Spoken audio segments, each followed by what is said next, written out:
A model steamboat named Edith. This is part 17, making the radio compartment. At the end of the previous episode, I showed me cutting out the pieces of mahogany and part assembling them. Now that the 4 pieces of mahogany are securely bonded together, it's time to put the base in place. And the base is also going to be made out of these quite thick pieces of mahogany. There's a couple of reasons for this. One is heat insulation, because when the boat is in steam, it's going to get quite hot inside the hull. And that's why this radio compartment is going to be fitted into the stern area, which is going to be the coolest part of the boat. And the other reason is, even though this is a very large boat, by the time all of the components are in the boat, there isn't going to be much space. So I need to take advantage of the space available, and that's another reason why this radio compartment is going to be fitted into the stern area of the boat. I put the hammer back in place just as a weight to hold everything together. And when the cyano cured, I cleaned up the box using the belt sander, and now it looks like this. And if my measurements are correct, the 3 servos should fit inside this box. And thankfully this is the case, 3 servos side by side. But I need to put internal mounts in there because the middle servo needs to be higher than the 2 outer ones. The servo in the centre of the box is going to operate the rudder, and the servos at each side will be used to operate the regulator and the gas cutoff valve. In this clip, I'm carefully using a pen whilst holding the servo in position so that the 2 side servos sit at the correct height. There is another reason why I'm making this radio box out of such thick wood, because it needs shaping to fit in the stern area. So the general idea is, here is the box that fits under the deck in the stern area. The centre servo is going to be a bit higher, and that's why when everything is fixed in place, the control arm of the centre servo will be above the deck, and this is going to be concealed by the small green cover. The internal servo mountings at the rear of the box are quite simple, but the one in the middle needs to be removable, so I had to cut out this shape. I'm cutting this special shape out of a piece of mahogany. This is not going to be used in the boat, it's just a template. And this template that's cut out of a piece of solid mahogany may look okay, but it's not strong enough and it's probably going to be prone to warping.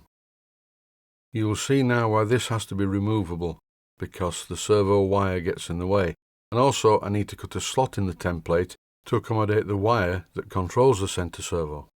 So now, as you can see, this template is quite complicated and it's very fragile, but provided I don't put too much pressure on it, it will be okay as a template.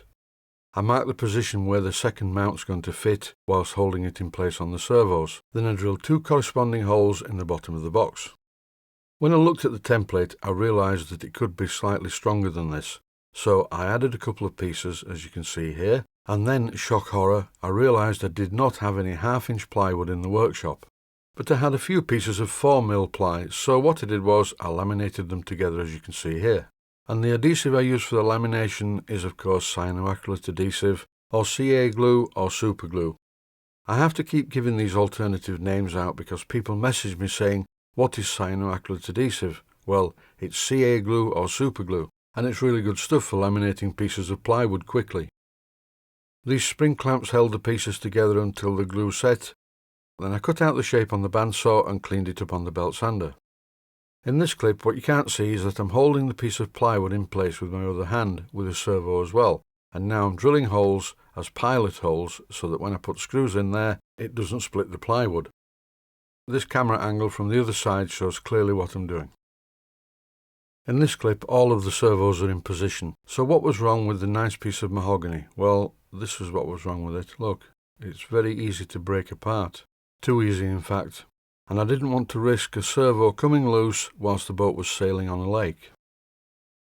It's not all bad though. These pieces will be really good for lighting the fire in my steam locomotive.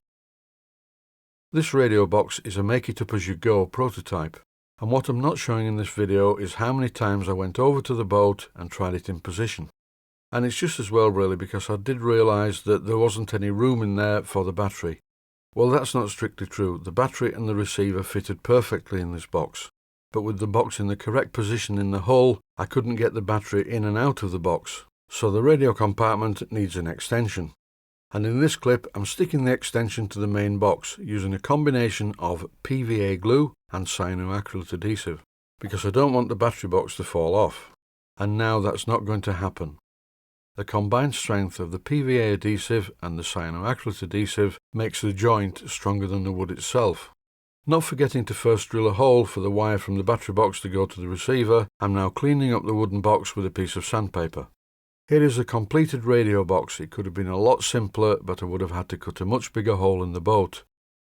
As I frequently say in these videos, I try and carry out sympathetic restorations without being too invasive and cannibalizing the original boat.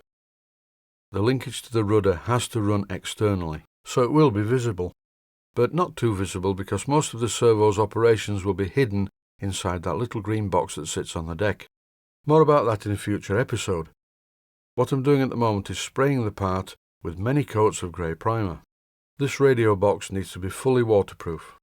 I think I gave it about 6 coats in total. This small part was fairly tricky to paint. It kept getting blown over, but never mind, I got it right in the end. Time for another coat on the radio box. The mahogany that I've used to make this radio box was kindly given to me by a viewer, and it's really good stuff. Apparently, he cut it out of some window frames that came out of his father's house. So it's very well seasoned wood, and it's soaking up this paint like 50-year-old mahogany. And that's about it for now. Thanks for watching, and I hope you found it useful.